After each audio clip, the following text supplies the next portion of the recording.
Hey everyone. Okay, so I got another video. It's going to be a remake of one of my other videos. I know the webcam on my computer does not have very high volume on it, and a lot of people have been saying that they can't hear me. So I'm probably going to take those videos down and replace them with these, since you guys can hear me better with this one. I'm not really sure why my laptop, why the volume on it is so low, and I have it like up to the max. Unless I'm doing something, I don't know. But anyway, um, I had recently made a video about how to get rid of piercing nose, like little bumps that you get on your nose piercings. Um, Everyone kept telling me, oh, it's cartilage, you can't get rid of it, blah, blah, blah.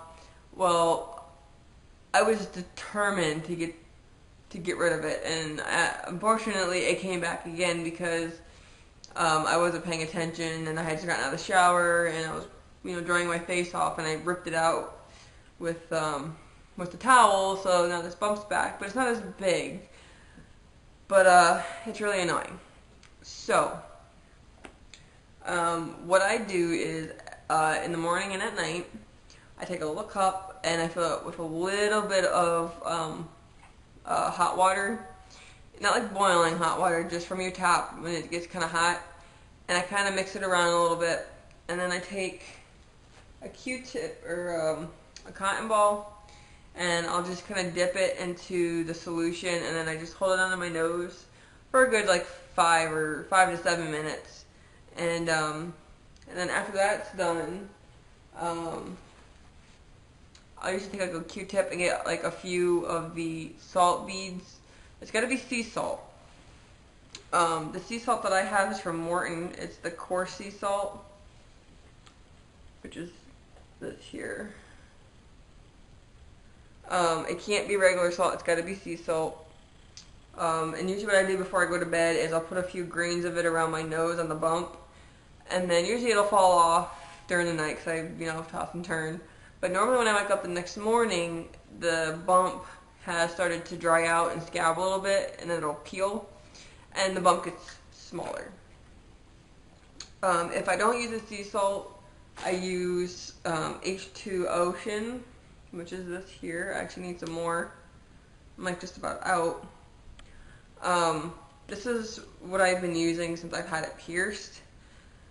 It says it's purified ocean salt water, which pretty much is all it is. And what I'll do is I'll take a cotton ball, I'll spray this down pretty good, and then I'll just leave it here soak 5 to 7 minutes.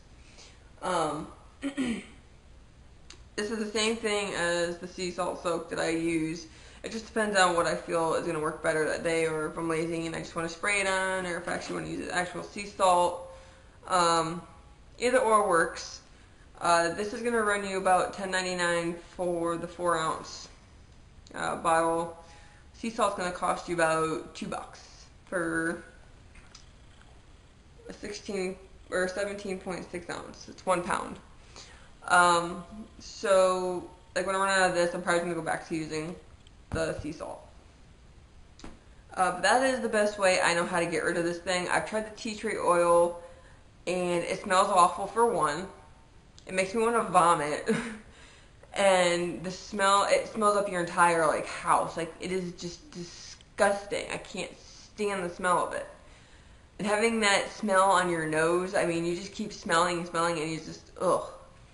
But the tea tree oil wasn't doing anything, and if it was, all it was doing was aggravating it. So, yeah. So, just needless to say, no more tea tree oil, and I probably wouldn't even recommend it, just because I feel it's really not used for that purpose. But hey, if it works for you, go for it. So yeah, I mean, that's pretty much how I do it. Usually it takes maybe a week for this thing to go completely away. Each day it kind of like scabs up, peels off, scabs up, peels off, and gets smaller and smaller and smaller, and it's not noticeable. I don't know if you guys can even see it. It's like, I don't know. But it's really annoying. So yeah. Also, that's pretty much it for that. But I also wanted to ask you guys, where can I find some really decent like nose rings because I had bought some off of eBay a while back, and my piercer told me he pierced me with an 18 gauge. I got like a couple packs of these 18 gauge nose rings, and they wouldn't fit. They were too big. And those were claimed to be 18 gauge. I'm thinking this is more of a 20 gauge, but I'm not positive. Or no, it's not a 22 because 22 is way too small. And obviously it's not bigger than an 18, so it's probably a 20. But I need at least surgical steel because that's not really giving me any problem. I have very sensitive skin, but the stainless or the surgical steel isn't bothering my nose. But I really want to change this thing out to something different because I know finally I can finally change it now, and I'll do a video of me changing it for the second time.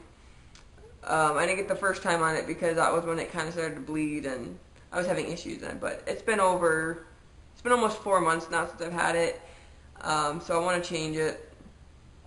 Something maybe just a tiny bit smaller and cuter. But I have no idea where to look, no idea. I mean, I've looked, but I can't seem to find much. So maybe you guys can help me in that department.